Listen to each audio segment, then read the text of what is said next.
Esports podcast, noun. A 2-hour-long video full of banter and nonsense where the guests are only introduced halfway through and the outro makes you think your internet's died. Huh. Okay, this is going to be the first episode of a brand new talk show in the game Valorant. So, obvious first question is, why am I here? I'm not from Valorant, I'm Thorin. I cover CSGO, League of Legends, and in fact, shock, I'll say it right at the outset, trash Valorant and talk shit on it as a game. I will say, as an actual game, I don't really have that many problems with it. Like, if CS didn't exist, it probably would be a game I would maybe be into or play, you know, it's in the same wheelhouse. It's just, obviously, at the moment for me, CSGO does exist, so that's the game I just mainly go into. But content like this potentially might draw me over. Because, spoiler, yes, this is actually what it appears to be on the surface. If you know anything about my history working with people in esports, like, for example, in CSGO more recently, I do a show with a guy called Maui Snake, who's like an up-and-coming analyst, and thankfully he's been able to get some of the gigs onto the big events, etc. Basically, I've known Gio here a couple of years. We did an interview a while back where I sort of introduced my audience to her. And also, at the time, if you remember, she was mainly doing Overwatch and then, like, from before that, like, some COD and stuff. So now Valorant's the main game, right? Yeah. So I had just left. So we met at the end of 2019, which was around the time that I was thinking of departing from Overwatch. Right. And then it was the beginning of 2020 that we had a conversation at the very start of the year where you asked me if I was interested in Counter-Strike, and I was like, well, I'm going to fuck off the Rainbow Six. Yes. And so in the last I want to say few months, but actually it's been a bit longer than that. Since about May 2021, I've been very involved in Valorant and just kind of continuing down that, yeah. As if people don't know, obviously the illusion there is I used to work with Flashpoint, which was a CSGO tournament, and at the time, I was literally, it was basically, I could just decide who I hired. So I was always looking for people where, like, no one's tried them in CSGO, they've got, like, an edge, some sort of talent, there's not that many up-and-coming people. So anyway, scrap that, we're doing it about Valorant now. We're going to do a show where Gio here is the analyst for me, and basically, spoiler, in the first episodes, like, that's why at the beginning I say it straight up, I'm not even pretending I know lots about Valorant. I obviously know lots of players that are in Valorant that were from CSGO or Overwatch, etc. The actual game itself, I've only watched a few of the really big lands and the big finals and stuff. I don't claim to know about the game at all. So the first few episodes of this show, spoiler, just think of it as Gio explains Valorant to an esports boomer. That could be the alternate title. 5. Yeah, exactly. There you go. Because I will genuinely just be asking, like, questions that, like, an absolute noob will be like, oh, so actually, are G2 actually that good then? You know, like, stuff like that, and she'll tell us. But as we go on, I also like to start all my shows usually with just the hosts on the first episode, so you establish, like, the rhythm and sort of your rapport and stuff. And then you add guests into the mix later, because obviously guests potentially bring an upside, they potentially bring their own downsides. It can be tricky. So the other thing is, I will say, spoiler, I will almost certainly be able to get some pretty good guests just because of the connections I have with the CSGO players. So we'll see down the line. There might be some interesting people coming on. So let's start out, Gio. I'll start as high resolution and as beginner as possible. Because spoiler, I'm going to keep stressing that angle, by the way. But, like, low key, I definitely know more than I pretend. But for once, believe it or not, I'm going to invert the Thorin persona. Now I'm going to pretend to know less than I actually know. Ooh. Okay. So we'll start here. So right? humble. Where is the game currently at as a game? Because one of the things I did notice in talking to my old mates from CSGO who play the game is they do seem to perpetually much more, this is more akin to, like, League of Legends than it is CS, where because obviously the variable you have in Valorant that's more akin to a MOBA is the new agents and the fact that they all have different abilities. They do, I notice, fall into that trend, like all those games that are balanced very precariously, of just sort of always complaining about whatever the current OP agent is, and, like, that's ruining the game, and that's me. Like, what's the current state right now? Is there an agent that everyone complains about like that? Where's the current meta? What's the balance like in the game right now? So it's actually a really interesting timing to have this conversation, because I want to preface this by saying the first year-ish of Valorant, I didn't play the game, I wasn't really involved. I was interested in getting into it when it was just announced as Project A, but it just so happened that because of my the stuff I was doing in Rainbow Six, I was preoccupied and whatever, didn't really get involved in the first year. So everything I know about the first year of Val is stuff that I've kind of learned retroactively. But the thing that I've really noticed kind of become something of a trend in terms of what people have spoken about and, like, prevailing attitude is that we're at a point in the life cycle of Valorant, or, like, the timeline of Valorant, where enough new agents have, like, come out that when you look at what was kind of popular to do in the early days, a number of those agents kind of became somewhat obsolete. So, like, good examples like Phoenix, who really dropped out the meta. Omen really dropped out the meta because they brought in more controllers, changed controllers that really sort of made him redundant. But 2 days ago, the new patch was announced. And I'm not usually the sort of person who like sits and scours patch notes. I typically very much am of the attitude where I'm like, I'm not going to sit in theory craft. I just will see what the pros do, and I'm interested in what they actually do, because I'm not pro. I'm actually fucking shit at playing the game. So like, I'm not going to try and figure out what they're going to do. I'm going to see what they do. However, this was a really interesting patch, because it is sort of acknowledged now that fact that I just mentioned, that like, okay, they've added enough new things, and there's been enough of a trend in the meta, like a certain direction, that they actually have to go back and change some of these characters to try and rebalance.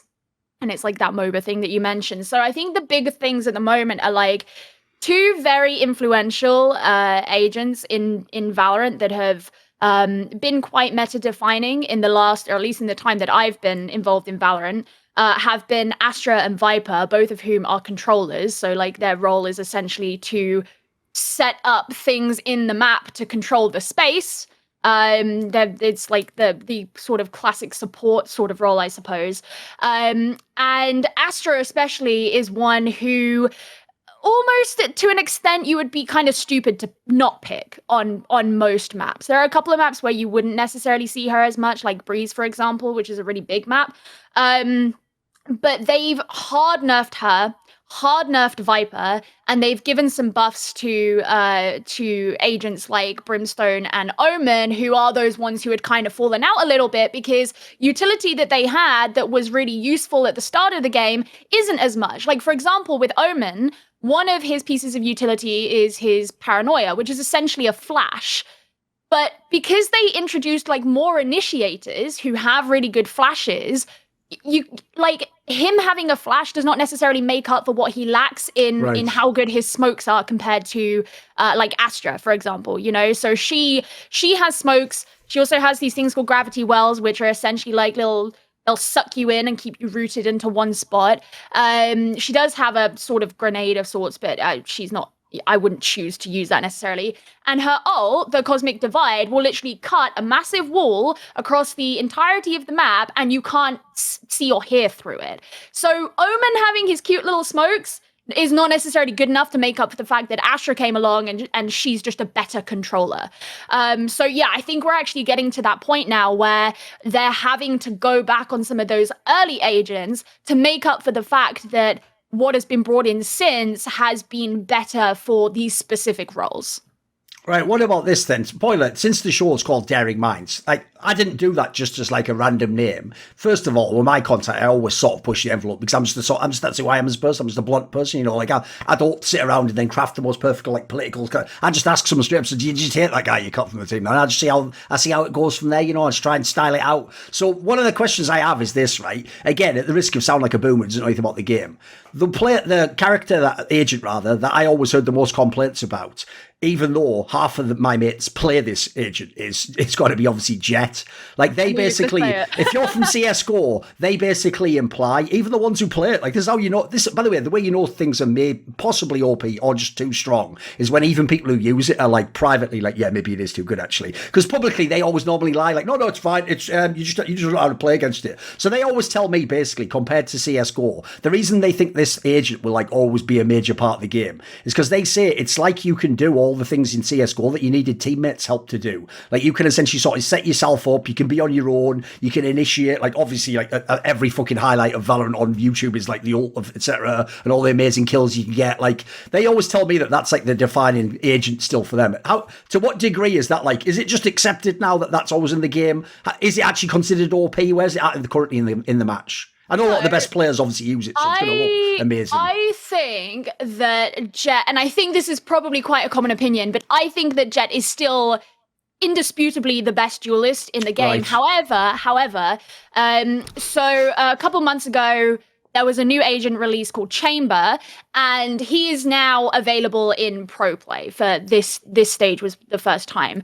And he has been the biggest shakeup to the sort of like, you know, Jett hard-on that everybody has had. Because the big thing that Chamber has that I think challenges what Jett can do, well, there's two main ones. So A, the really big thing with Jett was her dash. i.e., she can peek, take a shot, and she can get the fuck out. And Yes. and you know, if you play that well, then you have relative impunity in your fights against other people. Chamber has he doesn't have a dash, but he has like a teleport, so you can place 2 teleport anchors, and you can, you know, as long as you're within like the AoE of the one around which you're playing, you can teleport back to the other one. So he Right. still has that ability to remove himself. The other thing is Jett is very efficient and effective in eco rounds because her ult basically just completely circumvents the fact that you're running a pistol. Yes. Because her ult is like her knives, and especially if you're playing Jett, you're going to be able to hit headshots, right? So like Yes. Jett with her knives is just can turn an eco round around. You will have a way bigger advantage in an eco round if you're running a Jett ult. Chamber, his ult is it's called Tour de Force, and it's basically a glorified op or AWP for you Counter-Strike people. It's just a sniper. So he also has that ability to have a big advantage in an eco round. He also has one of his abilities is just like a good gun. It's basically like a pistol, but just a bit better. So he has that as one of his actual abilities rather than sort of like utility comparable to other agents. So it's been interesting. Like in this first stage, I've mostly been watching NA. I just want to put that out there. So like the last couple of weeks, I haven't seen as much EU as I have NA. But in NA especially, there has been a lot of players who would have otherwise just been on Jett who have been picking up Chamber instead. Like a really good example of this is TSM. So TSM have pretty much just been playing Chamber. Like we haven't really seen Jett on TSM. In fact, it could be that they haven't played Jett at all, but I don't have the statistics in front of me, so I don't want to say for sure. But like Wardell, who is their sort of the guy around whom they play, like their main duelist, he has just been playing Chamber. Because the thing with Chamber as well is he also comes under this category that I think a number of the newer agents are starting to fall into, which is they are classified as a certain role, but they also kind of double up into, they sort of extend the boundaries slightly into another role. So for Chamber, he's technically a Sentinel, which is, the role is information gathering, right?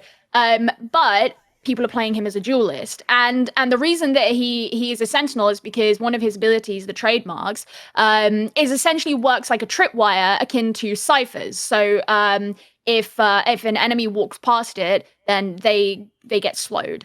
So you find information about that. It's also really good for flank watch. So he kind of has utility and abilities that sort of go into both of these categories, whereas Jett is very much just like a duelist. And the interesting thing as well is there are some maps, some teams who will play both Chamber and Jett, but you might find that their main duelist is playing Chamber for that. The other way map. around, right? Right.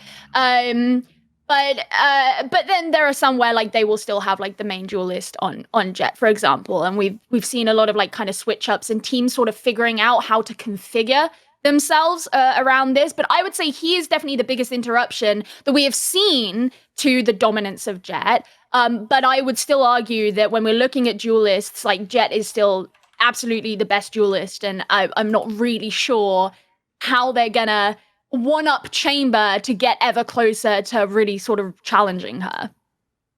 Right, okay, obviously another thing about Valorant is, this is one part that might be confusing if you're a more general esports fan, but because it's a game that has only ever existed during the pandemic/online period, we've never had what every other game had, like a full open circuit where, all the regions play so much. So as a result, if people don't know, those VCT tournaments are enormous just because you finally get to see the regions meet, and then you get the whole, rivalries of who's better. At the moment, obviously, it's like EU or NA, etc. drama, but there's obviously even the element that like careers looked more and more promising as the years have gone on. This is my question for you at the beginning. I realise this in itself is always an open-ended but dodgy question, right? At the moment, is NA actually better than EU? That's like essentially the results have implied it, right?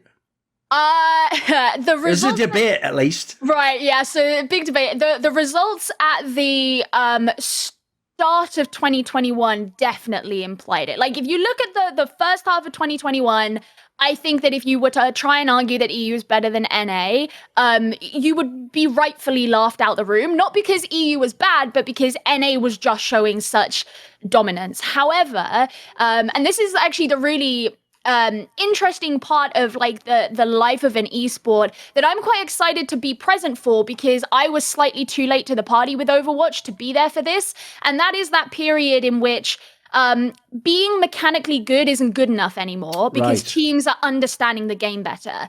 And I feel like we started to see that come into play as we headed into the second half of 2021, and that's where EU started to overtake NA. And one of the big things, and I think we'll maybe touch on this a little bit later, is Sentinels. They are sort of the spearhead of that story for NA, because they won Masters 2, which was the big LAN that was held in Reykjavik in May, and didn't drop a map. It was like total domination. They get to Masters 3, and they went out in quarters, if I remember correctly. I mean, I was at the fucking event, I should remember. But they had a tough time. And at the time, people were like, well, what the fuck is this? Like, this is not what we were expecting.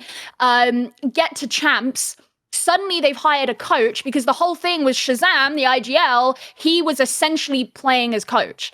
They hired a head coach, Raucus, who used to be in the Overwatch League, played for Houston Outlaws. He played for FaZe Clan in Valorant. And still those problems were persisting. And now they've just had, like, last weekend had a really fucking weird weekend in terms of, like, how their play was. After their first map, which was, like, utter shit, in, like, to be perfectly honest, it was a 13-2 on their map pick. It's announced on Twitter that Raucus isn't their head coach anymore, like blah, blah, blah, blah. Anyway, so there's all this like random shit that's going on with Sentinels, but they are sort of that real, the figurehead for what is happening with NA. And actually, when we look at the teams in NA that seem to be really thriving at the moment, they are the teams that have very good utility usage. So the Guard, who are just like have come out of nowhere and been amazing. C9 and Optic, who were Envy and are obviously now called Optic after the merger, Envy did really well at Masters 3. They came second, and then had a bit of a rough champs, and then they've come into stage 1 of 2022, and suddenly it looks like their utility usage and their coordination as a team is really good. And so I think that's very descriptive of like where those problems were with NA, because NA were by far and away just like this insanely mechanically skilled, super dominant region. And as EU started to sort of overtake with the understanding of the game, we've had this sort of dip, and now those NA teams are starting to come back. That was the question I had, because the other thing was as well, some of this I'm obviously also going off when I've read like Reddit threads and stuff. I also noticed, like, as you said, this is the reason why the idea of the whole NA region was better didn't really sit, is because when I looked at it, even back then in the results, it was like, as you say, they had one really good team. Obviously, like, Sentinels was considered the best team in all of Valorant. So by default, it made the region look strong. But whenever I talked to the EU pros, they all told me it's more like EU's like deeper though. Like, you could sort of go like 5 to 10 teams deep in EU, whereas in NA it was like they were top heavy in that sense. Yeah, I mean, the EU pros would say that, right? But no, I mean, understandable bias, yeah, of course. I think that's fair. I mean, again, like that was just before I kind of got into Valorant. So this was the tail end of the last things that sort of happened before I really dove in. Okay. So I actually got in at the time where that turning point started to happen. And don't get me wrong, I remember being kind of disappointed with the performance of a number of EU teams during that period when I started casting Valorant. Sure. You know, big example for me was Team Liquid. I thought that Team Liquid was... They didn't even qualify for one of the VCTs if people don't know, yeah. Right. So Team Liquid was probably when I first started sort of watching Valorant and kind of getting into it at the end of stage 2, just before Masters 2, which is the one that Sentinels won, I was like, oh yeah, this Team Liquid team, like they look pretty sick. They were very hyped, right? Yeah. Yeah, no, absolutely. I mean, obviously people are just like on their knees for Scream. Like people love Scream in the same way that people love Tens. Like he's just one of those players that people adore. But then in stage 2, they started stage 3, they started making some changes with how they were playing that I didn't fully agree with. And, you know, a lot of people at the time would say things like, yeah, well, the thing with Sliggy is like, when he gets it wrong, he can be really off, but if he gets it right, he really gets it right. And I was like, okay, well, you know, like, I'm not going to judge someone's coaching like 2 weeks into me watching a fucking team. But, I think that some of the decisions that they were making in stage 3, the big one for me was moving Scream onto. This was when KO stopped being quarantined, so he could finally be played in the in like competitive play. And I remember a lot of people when KO was first announced said like, oh, this is really going to resonate with like the CS players. But I think a lot of teams were playing KO wrong at the time, as is very common in any hero shooter. When a new character comes in, teams will think they know how to play, and then it turns out as the meta settles that a different play style is better. And Team Liquid just fell to that, I think. They were trying to play Scream as a duelist KO, whereas these days KO can be played very effectively, but not in that kind of play style.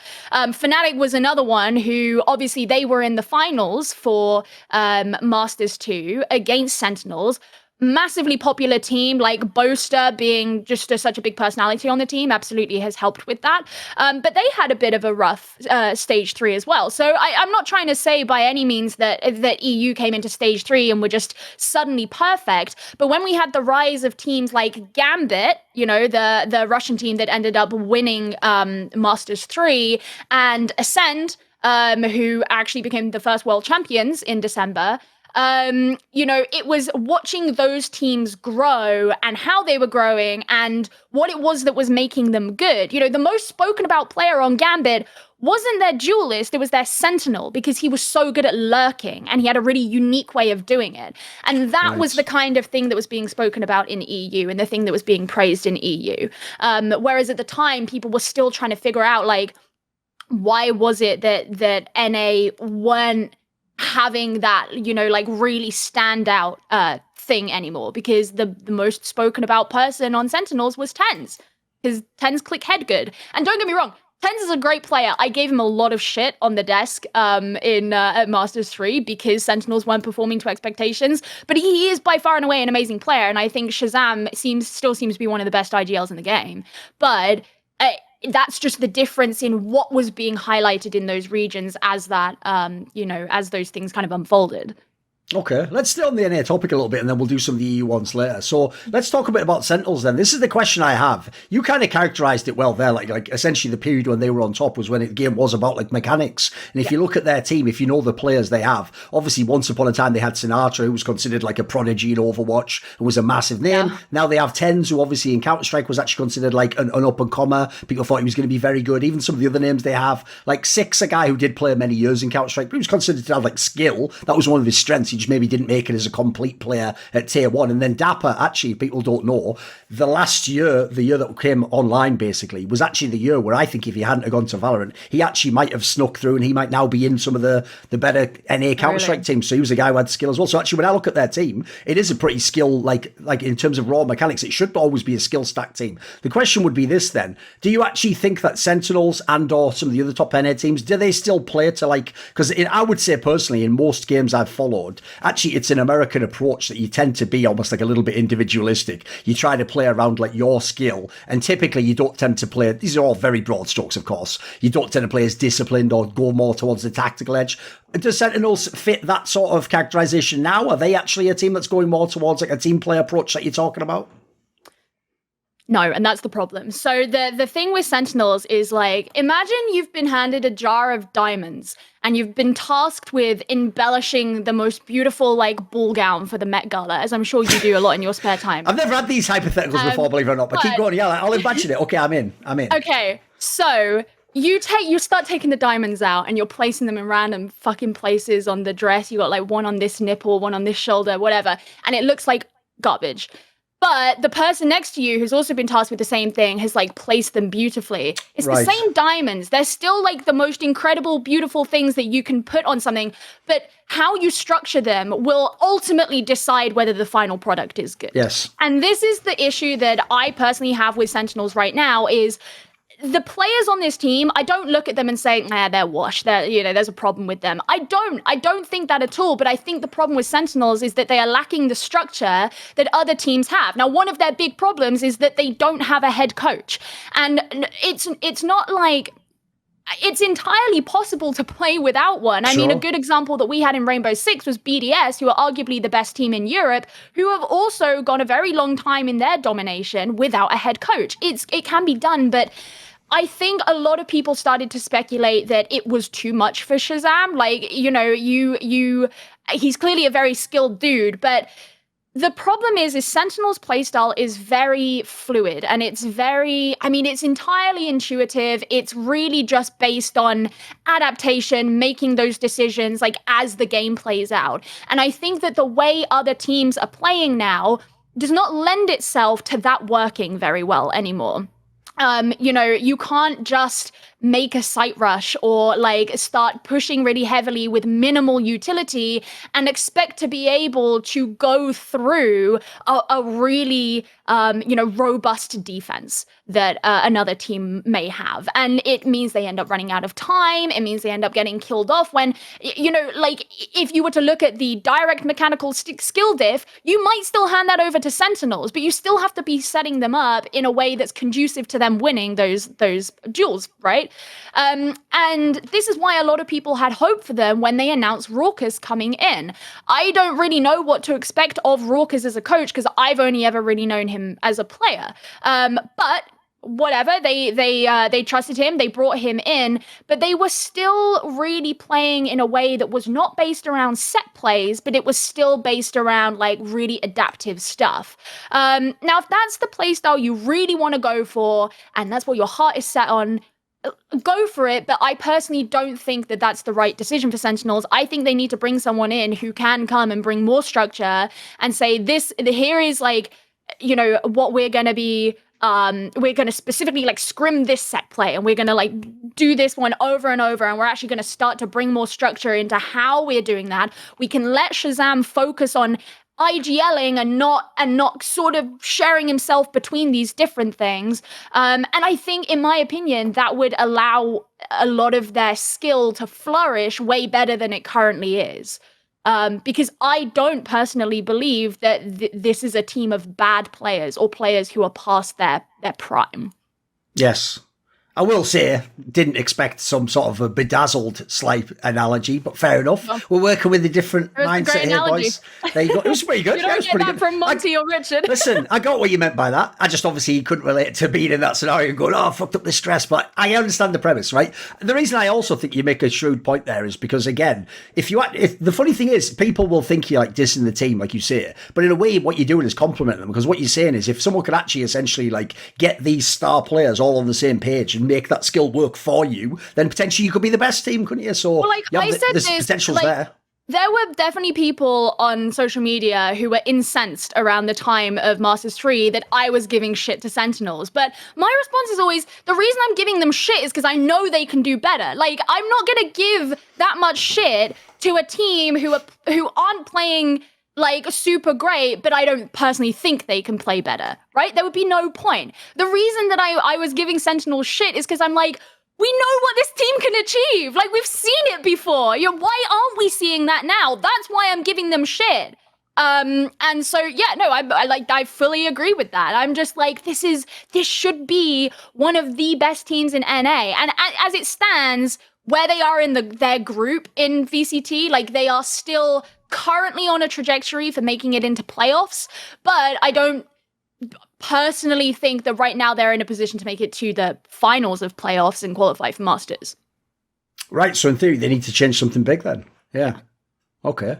Right, what about this then? Obviously, we won't just go through all the teams. We'll talk about the ones that are relevant to the topics we want to. So a topic that you actually said you wanted to discuss was the aforementioned team that, as you say, has come out of nowhere, the Guard. So if people don't know, this is a team where it might look, because you like, who the fuck is the Guard? Like, it's a random thing. It's actually a team owned by the Cronkey Entertainment Group, if people don't know, who are the people who own, like, the LA Gladiators, a bunch of real-world sports teams, the Colorado Avalanche and the NHL, etc. So they own actually, like, a whole bunch of, like, real-life sports franchises and an Overwatch slot. So obviously they have backing here. And if you go and look at the team in itself, we're mainly going to talk about this new player, Trent. But actually, I thought what was interesting is if you just look at the roster itself, if you know Overwatch, there is one name immediately leaps off the page, which is Sire player, who obviously, if people don't know, this was a Korean player that they brought over, as a mega Widowmaker player. They brought him over to Overwatch, and initially he was going to the really fucking bad teams. And he used to literally just hard carry. Florida.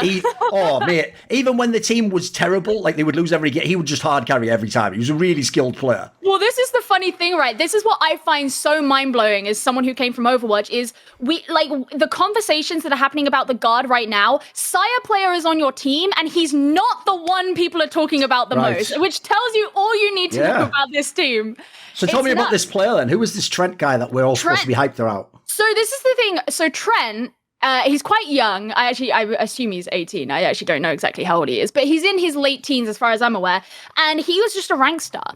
And what has been shared around on Twitter a lot recently is, screenshots of DMs he sent to teams, like trying to shoot his shot and, no one taking him on. And as far as I'm aware, the story goes is that some players saw him in their rank game and were like, you're pretty fucking good. Do you want to come and be on a team with us? And if you were to look at his Wikipedia, like his previous teams have like no-name teams. He hasn't been on anything substantial before this. And he was brought onto the team 11 days before the open qualifiers started.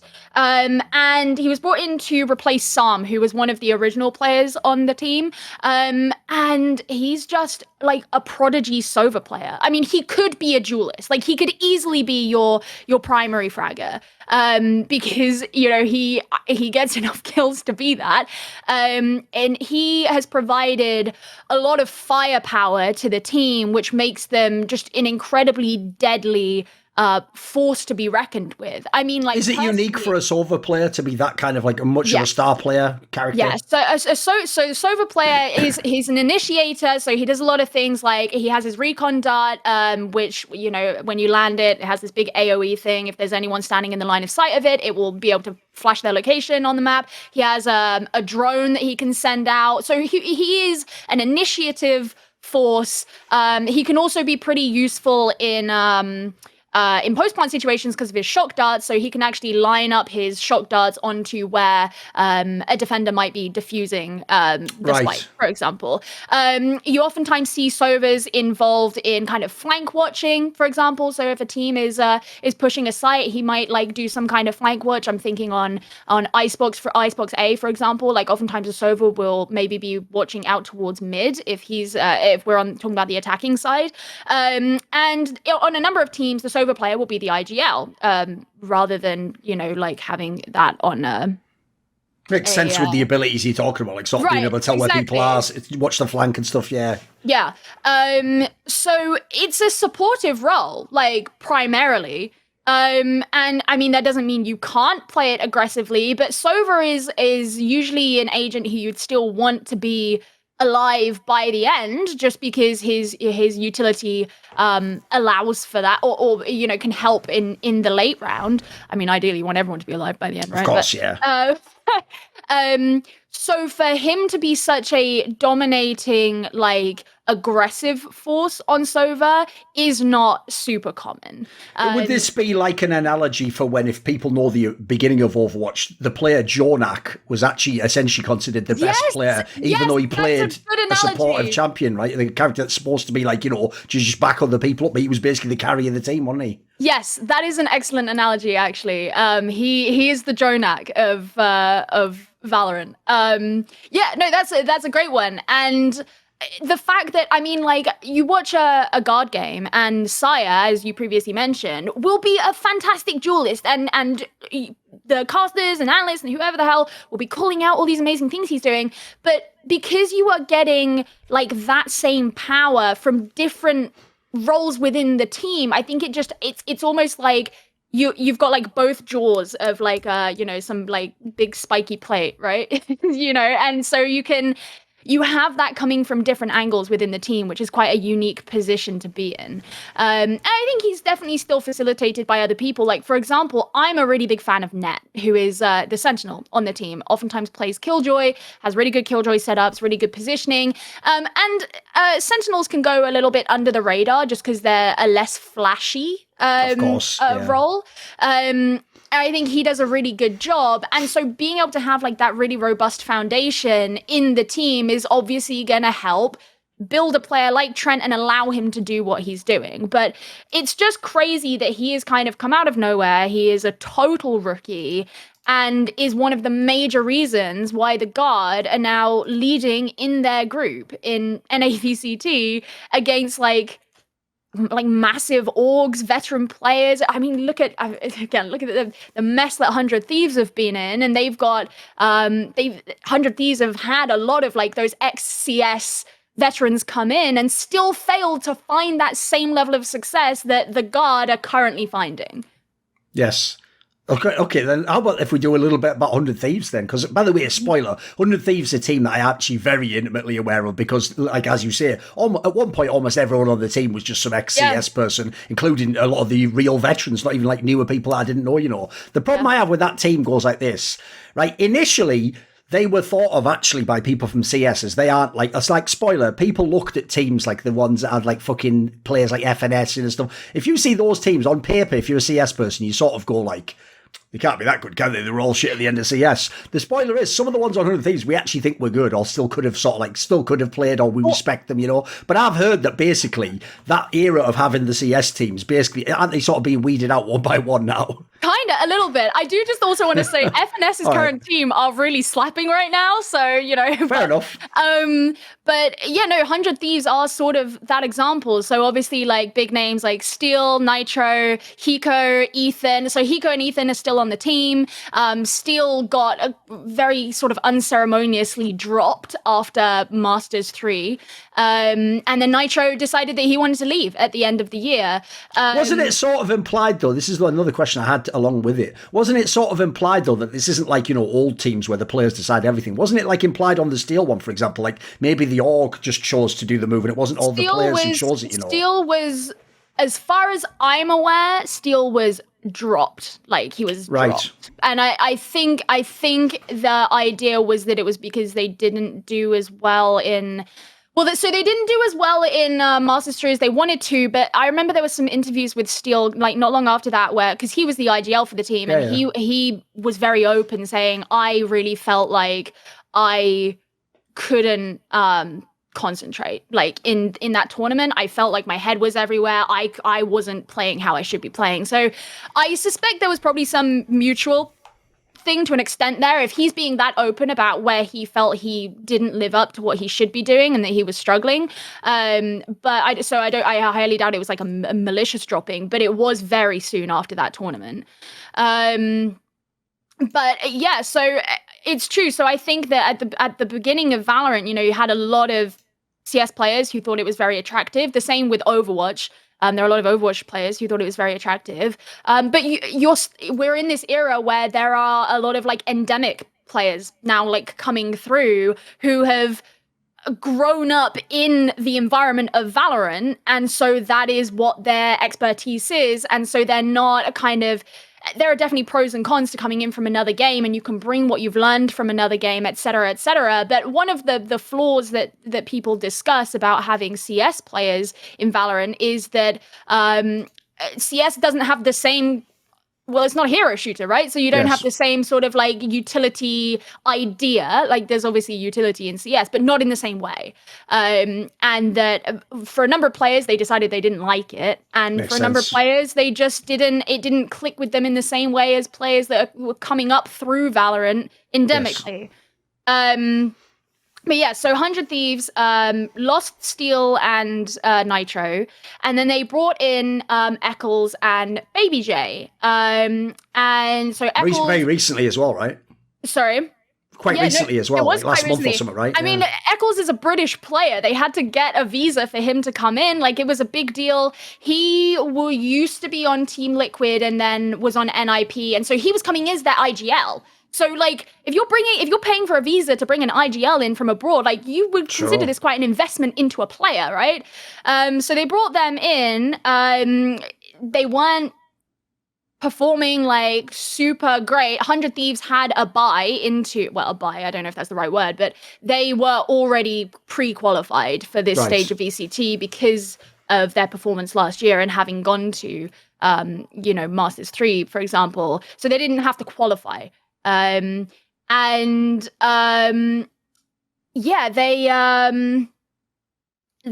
weren't doing as well. They were playing kind of slowly and whatever, and 100 Thieves ended up saying, yeah, we've gotten rid of them, which was a controversial decision, as I'm sure will bring you much surprise, because if you have just brought on 2 new players, that's a very early time to decide that especially you no a leader, longer want those players. You normally give you a few months to bed in, get settled down. Obviously, a classic thing you do with a leader is, if there's a problem, you sometimes ask, is it a different player? Do I need to get you a different lineup, basically? Because I was actually shocked when I looked into this, because I actually remember when Overwatch first came out, Eccles was one of the names I was seeing on all those initial cops and the first teams when people were putting them together. Obviously, he was one of the very early people to be in the game. So I actually assumed when they made this move, they were like committed to this guy, like this is the future of the team. But he's only in the team for what, a month and a half or something? If that's a good question. I actually don't know how long it was. Not long. Really not long. They came in January, I want to say. Does what you saw in the server actually justify? Do you see why they made the move? Would you have stuck on longer if it was you who was in this position to make the choice? I am of the opinion that if you are trying to grow a team, breaking the team apart at the first sign of struggle is not the way to do that. So while yes, like in the server, I could see that the way 100 Thieves was playing was not ideal.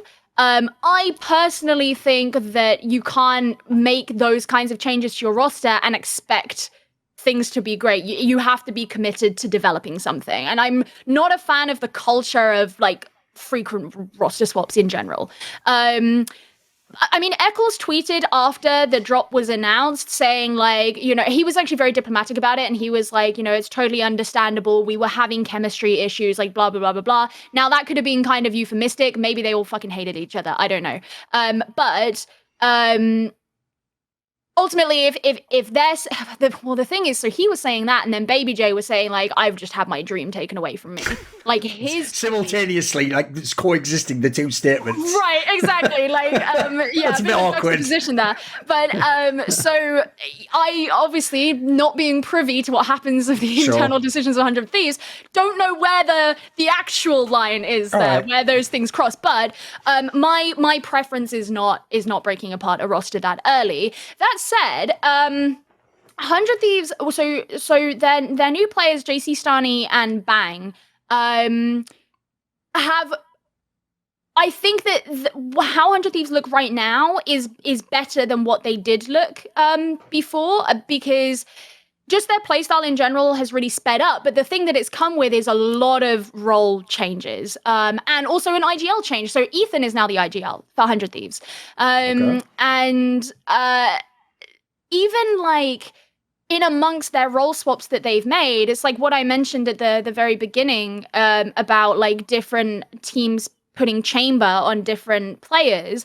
Like you'll see on one map, like Ethan will play chamber, and Ethan's always been an initiate, like he's always been a Sky player, so he might play chamber. And then on the next map, it might be Asuna, who is their Jett player, and then on the next map, it might be JC Stani, who is their controller. So this is essentially their hard support, who is playing chamber on some of their maps. I'm not saying that that's right or wrong, but I'm saying there's a lot of things being like tried within 100 Thieves right now. And I think if they are a team that can develop this flexibility where they can do that, that could be a huge virtue. Like that could be massive for them.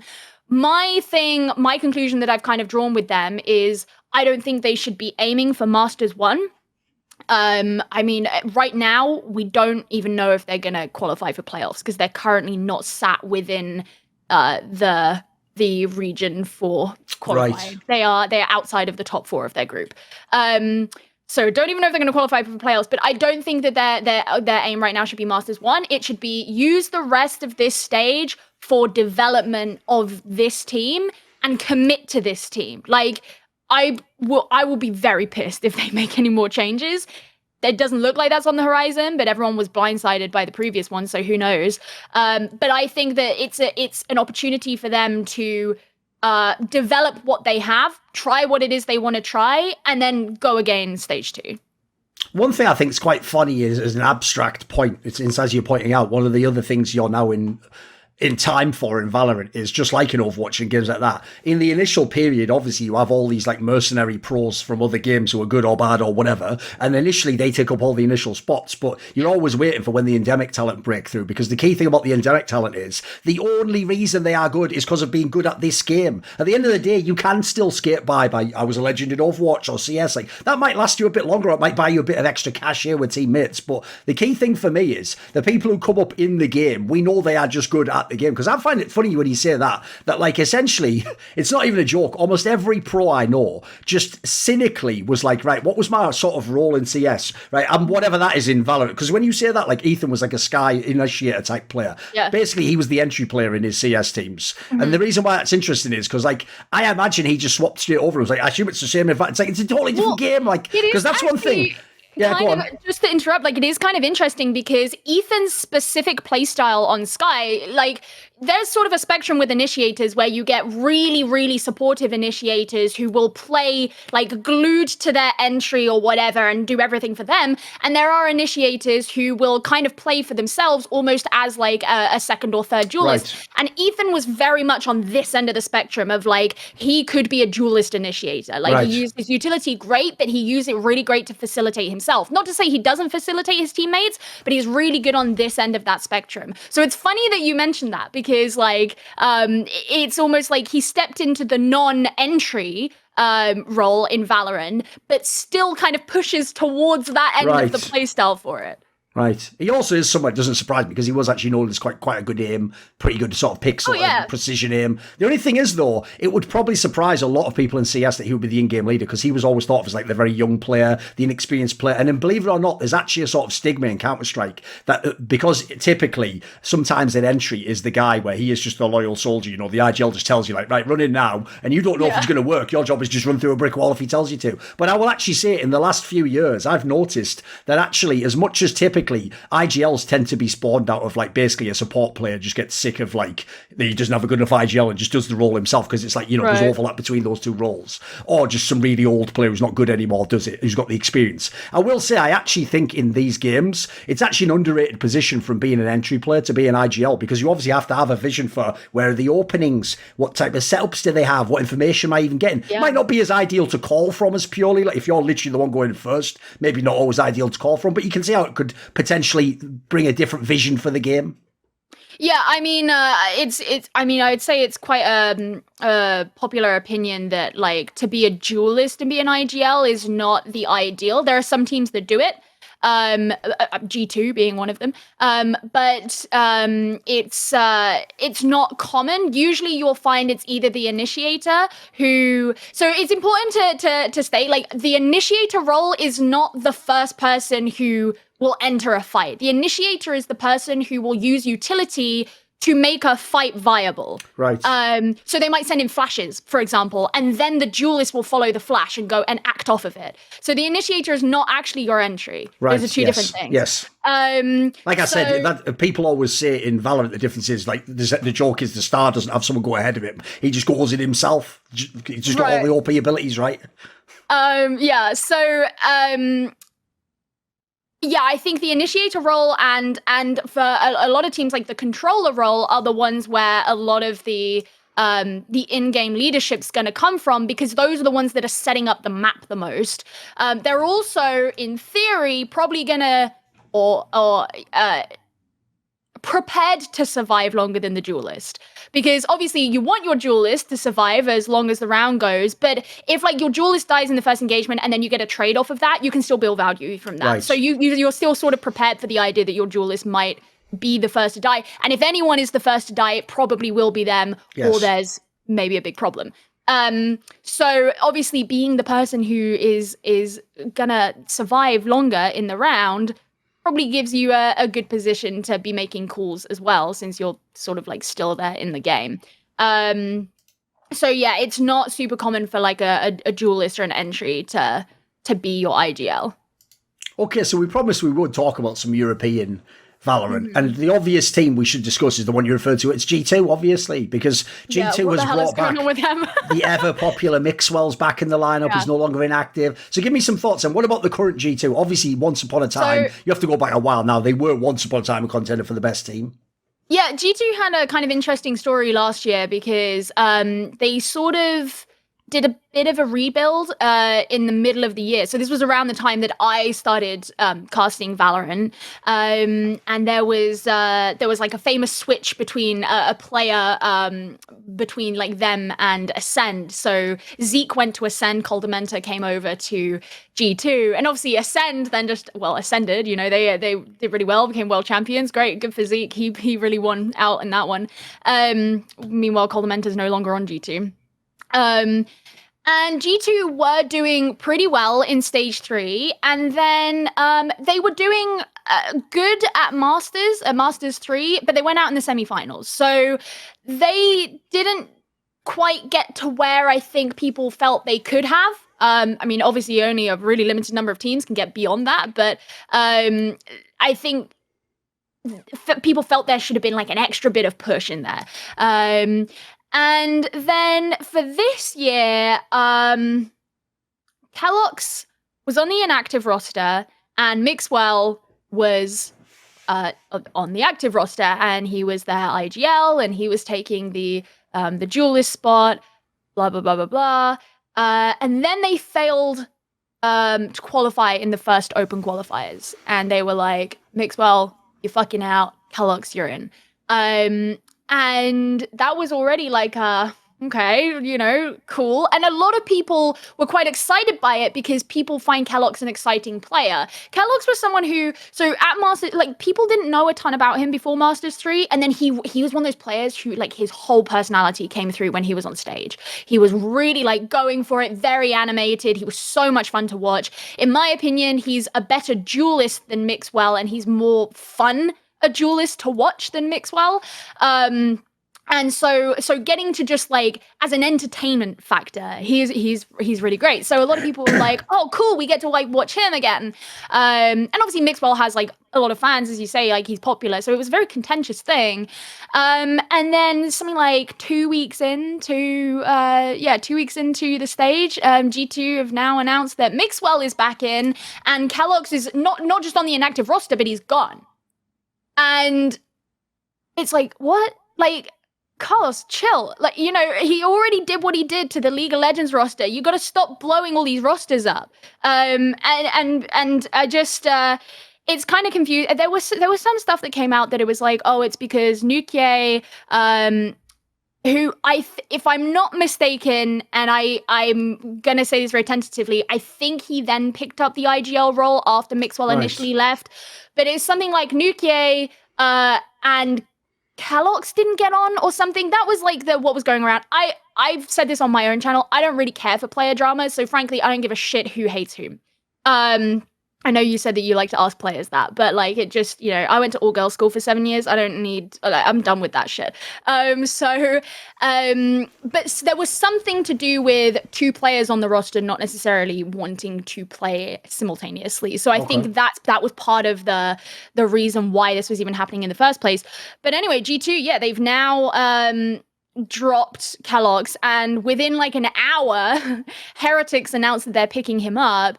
And like Heretics are a fine team, but they're not actually in VCT EU right now, and so I'm interested to see what keloqz can achieve on that roster. I like in one of my videos I made some like crude comparison to like Reckless joining K-Corp and it being like, okay, everyone thinks this is a downgrade, but like maybe it's actually just people are gonna follow you there. So I'm intrigued to know what's gonna happen there, because they're not in I nearly said because they're not in the LEC. Yeah, no, they're not in the VCT, obviously. Yeah. If people don't know, Heretics is basically like a smaller French org in esports, so they're not big. Well, they're Spanish. in. Oh, sorry, then maybe the Spanish then. No, I mean where the Orcs based. I think the Orcs French, isn't it? In VCT, it's a predominantly Spanish team, but given the fact that like fucking in CS, NIP are like Swedish, and in Rainbow Six they're Brazilian. I can't keep up with like. I just mean more that it's not an enormous esports org. In case people are wondering. So like the comparison is probably apt because basically the premise here is like maybe Kellogg's gets to be like a big fish in a small pond. Like obviously Reckless is, because if people don't know, in League of Legends, Reckless is like incredibly overqualified to be in what's essentially like tier 2 competition within his region. He essentially should be in the top one. Right, here's the question though. You already touched on it before. Does that mean then, with the sort of musical chairs they played with the roster, does that mean even though Mixwell is back, he's now not the IGL anymore, he's just the duelist? Did they keep Nokia as the IGL? That's my question. I don't know the answer to that question. My assumption would be that it would be handed back to Mixwell, because that's kind of what his job always was. Like when they rebuilt G2 last year, if I remember correctly, he was the remaining player from what they'd kind of blown up, and they built around him. He's basically Carlos's boy, if people don't know. Like, he's the guy who's definitely sort of got a connection with. Yes. So I like, given that the whole like vision of G2 was to have him as like this centerpiece, like I would assume it would go back to him. But I in everything I have read, I have not seen it stated anywhere. So that doesn't necessarily mean it's not public knowledge. It just means I haven't seen it. Yes. But I'm curious, and again, I'm gonna like repeat what I fucking said about 100 Thieves. But like, okay, you've made your bed now. You've picked your roster. Please just stay there. Just stay there for a bit, like one stage. Like just develop your roster, please. So I hope that, now they've resolved whatever it is I'm glad that they let Kellogg's go. I think that's the biggest thing. My biggest takeaway from this, I'm glad that they actually let Kellogg's go elsewhere. Because I would hate to see both of these players get fucked around by constantly being in and out. But B, I would hate to see a player get benched and then not have the opportunity to go and find something elsewhere and still be able to develop themselves and build themselves, even if it's outside of this specific team. Yeah, by the way, one thing, if people don't know G2 beyond this particular game, expect this to continue, though, as a general trend. Because if people don't know, one of the interesting things about Carlos is, even though as an actual human, he does normally pick a player in each team that he has a very close relationship. And, while they're still, like, good player, competent at the game, he will often, like, basically, they sort of get to advise him on what they do. I will say, he will even openly say this, he is very cutthroat if he thinks the roster can't win, though. Like, if people want an analogy, in CSGO, his team literally was in the final of the last World Championship, and he still cut 2 of the players from the team. And by the way, it was the right move. Like, actually, it was an upgrade. He wanted to win. So essentially, he's not the guy going on the other angle of like, oh, keep this guy because he's a community favourite. Like, the premise here, and fair play, he's lived up to it, is this beloved player's fucking Mixwell. He even benched him. So I agree with you. It's certainly possible you can go too far the other way, and like, you can't cut a player after every bad result. Like, you have to eventually sort of build something. I agree. But yeah, I would expect this will be a team that they'll be fairly brutal within this regard. I mean, you look at the Wikipedia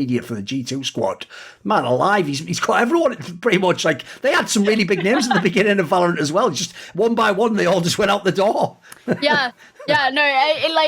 It's funny because I was talking to someone about this the other day, and like, I have actually never spoken to Carlos. I don't know him like on a personal level, but I was talking to someone, and I was like, man, like, this keeps happening with G2. Like, it's become a bit of a meme. And they were like, yeah, well, it's very like emotionally led. Like, he's very invested in what is happening with the teams. And so like, he will be really cutthroat about things because he is like emotionally into that. And I was like, all right, cool. That's the Carlos analysis that I had from whoever the fuck it was I was talking to. So, I mean, yeah, it just reminds me of the whole controversy about, what was it? It was something in League of Legends where, like, he had it written into their contract that they couldn't go to Fnatic, or, like, so, like, who? No, here's the thing you have to realise. He was just a master. He really was the guy who was playing chess and they were all playing checkers. He did stuff like this, Gio. It's fucking sick. He not only wouldn't let his greatest player ever go to his direct rival. He did have this guy in the contract, to be fair. It's not like the guy was a free agent. He not only didn't allow him to go, but then, yeah, as you say, when he sold him to a different team, he sold him to NA. He was in EU. He sold him to to NA, so he wasn't even competition. And then he wrote a clause in the contract that said, if during this contract he leaves NA, he can't then just go directly to my rival in Europe, who I didn't want to sell to in the first place. So he actually was like mad Machiavellian in that regard, yeah. I saw like the best part is, it's because the reason is, they only found this clause like when the player decided to move again. Like no one sort of checked into this and were like, so yeah, the joke is it's like he was like, I'd check your contract, and they're like, fuck, it's in there, like, and he really had like snuck a clause in that was like he cannot go to Fnatic. No. Oh, genius in a way. Like, yeah, listen, if you wanted to be like a villain and run the scene, it's genius. Yeah, that's how you do it. Yeah. But it does like come back to that same thing that people frequently remind people of on social media, which is if you're a player, get someone to read your contract. Absolutely. If you're talent, do it as well. Like be represented by someone, even if it's just a lawyer you hire. Like don't sign contracts without reading them. That's why, exactly. That is I've got a question for you, though. You alluded to earlier that obviously, typically, the duelist role isn't the role you want your in-game leader to be in, right? I mean, the role, as you're describing them all, it makes a lot more sense, as you said, with some of those, like the chamber guy, it makes a lot more sense. Someone like that would be the IGL, right? What does that, like, how was Mixwell doing it in that regard? Because, again, that's another trait that carries over to CS. Like, typically, if you're like the superstar player, you're almost never the in-game leader, because the premise goes, there's only so much brain attention, and the idea is, like, do I want to be spending it talking to you, set up, visualizing what you're doing on the map, or am I focused on my crosshair? You know, it's kind of the division of labour in CS to some degree. So, how was Mixwell actually playing that role as an IGL? How did he make it work? Yeah, I mean, maybe as a case, maybe. That's a really good question. I mean, again, it like. Obviously, I don't know what his calls were like within the game, but what I can see is the results of what it was, and that is in stage 3 when I was casting EU, G2 were doing pretty well. And like at the end of the day, I wish I had more insight in it than that, to be perfectly honest with you, because it's not the most common thing in the world for that to be the case. And I think if I were building a team, obviously it really depends on who's on the team, but if I were building the team, I would choose to not have that as the in-game leader. And actually, I was just looking at their Wikipedia page just to see, and it still says that Nukier is the in-game leader. Right. So it could be that he is gonna be staying as that. So I don't know. And I mean, like in the past, like Coldmenter was the in-game leader. So I mean, and he was on there in stage 3. So they've had a lot of changes in their IGL. And maybe it was just that for most of stage 3, it was just Coldmenter, and it was only switched over to Mixwell at the start of this year. At the start of this year, when given that I'm not on VCT EU anymore, I haven't been as focused on what's going on within Europe as much as I have with NA.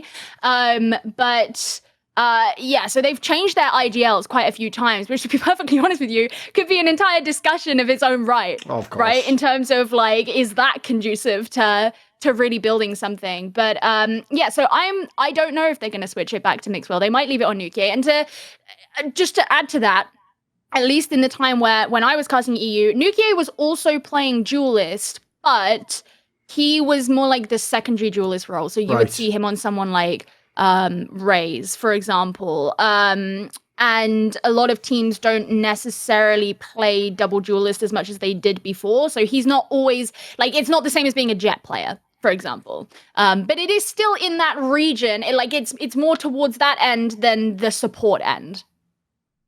Yeah, sure. I mean, I will say, that's actually a question I could ask you about. Maybe you can give me some insight. That's another thing that all my friends that are from CSGO told me about Valorant as well, though. They also tell me that, like, IGL's not really the same, because they said, since in CS, like, sometimes you run in, like, listen, the problem with CS is this: a lot of the terminology around how the game's set up comes from a long, long time ago, when, for example, you essentially used to run tactics kind of like an NFL team runs the offense. Like, you haven't already planned what you're going to do exactly, and you just hope it sort of matches up against what the defense. In the modern day, it's not quite that simple. It's more like you have like a playbook, but like you can break the playbook anytime you need to during the round or depending on what happens. Yeah, it's a lot more complicated, but because the traditional version was like, you know, from even the spawn, here's what we're going to do, and here's my, like, you know, page 7 is what we're doing now, guys. typically the way you think of the in-game leader in Counter-Strike is he really is like the mastermind. He's supposed to be the guy where he's making sure like the right utilities used to get his players in a position. That once they're in position, he's deciding what he's doing with his control of the map. So I've heard basically in Valorant, because some of the duelist characters can sort of set themselves up and kind of can just play off their own pure intuition. They don't necessarily have to be like, it doesn't have to be planned. They're going to go and do something. So obviously all the abilities and the fucking utility can be a lot more overwhelming than Counter-Strike. I've heard basically IGL is like, they say it's an important role, but it's not like you don't necessarily have to be like a total mastermind in the same regard. How would you say it is in Valorant at the moment? Yeah, I mean, I think it really depends on the team, because we can go back to the example of Sentinels that we were talking about before, and Shaz is always spoken about as that mastermind, but the Sentinels playstyle fits more into what you were talking about at the start, where it's like you're making the adaptations within the game. It's less about like a set playbook, whereas a lot of teams have started adopting more of that set playbook idea. So I think it does come down to team specific. There will definitely be the idea of like, set plays is just a big part of how Valorant is played. So like you'll notice that when teams are playing on the defense, they will have very specific ways that they set up their utility and what they're aiming to get out of that. Because of course in Valorant you have to consider things like, are the attack going to try and get this orb, which is in this line of sight, to allow them to get this ultimate, which then they can use to have their attack against this setup that we have, like, stuff like that. So those set plays will very slightly change, but usually teams will have like a default that they go in. So that'll be something that I would imagine is like, let's say, oh, here's our default setup for Haven. Like, the IGL isn't necessarily going to have to be like, okay, guys, here's where you place all your... No, because they know that, right? So it is definitely going to be more about that, what is actually... How do we react to what is happening within the game? I think, it's interesting because when I think back to how it was in Overwatch quite famously would have... You would have your in-game leader, which was typically your main tank, and then you would have, like, a target caller, which was oftentimes your... flex support, because they would be the ones saying we should be targeting this specific person. So I think that that's kind of like a good way of sort of analogizing, which I don't think is a word, like how it could be, because it's very much more the focus on like, how do we use our utility? How are we reacting with our utility? Yes. When are we making the push? Which is what that like the main tank person in Overwatch would have done, as opposed to the flex support person in Overwatch would have done. So like, you will see it a lot of times in Valorant, like teams position themselves to attack in a certain way, and they will wait. And maybe that will be because they're specifically waiting for like Astra to place her stars and to get her smokes and her gravity wells ready so that they can, or maybe a cosmic divide, and the cosmic divide is going to be used in conjunction with a showstopper to push on to like the B site on split or something like that. And it's like, we all need to make sure we're going at the same time, know the specific part of the site that we're going into, and what spaces we're clearing and what lines of sight we're cutting off.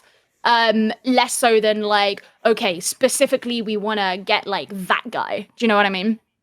Sure. I'll also say that's why, actually, it's funny when you alluded to earlier. Obviously, initially it was CSGO people who flooded to the game, but I immediately thought, like, mate, it's the Overwatch people. I want to see transition. There's way more overlap with their game. Think about it. That's all the abilities. Yeah. The team fights are more akin to a MOBA, etc. Like, if people don't know, in Counter-Strike, you're just fighting each other. It's about, it's maybe about concepts like how many people do you have, or how much health does he have, or what technique I'm using. But it is a more akin to a MOBA when it's things like, has the person used his ult? Like, what does his ability do? How does mine match up? Like, that sort of thinking, I think, is way more in the vein of what Overwatch was as a game, as far as I can tell. So I'm not surprised you say Raucus became a coach. People don't know he was a flex support player, so it's an obvious sort of role to transition from. Yeah, he was a Zenyatta guy.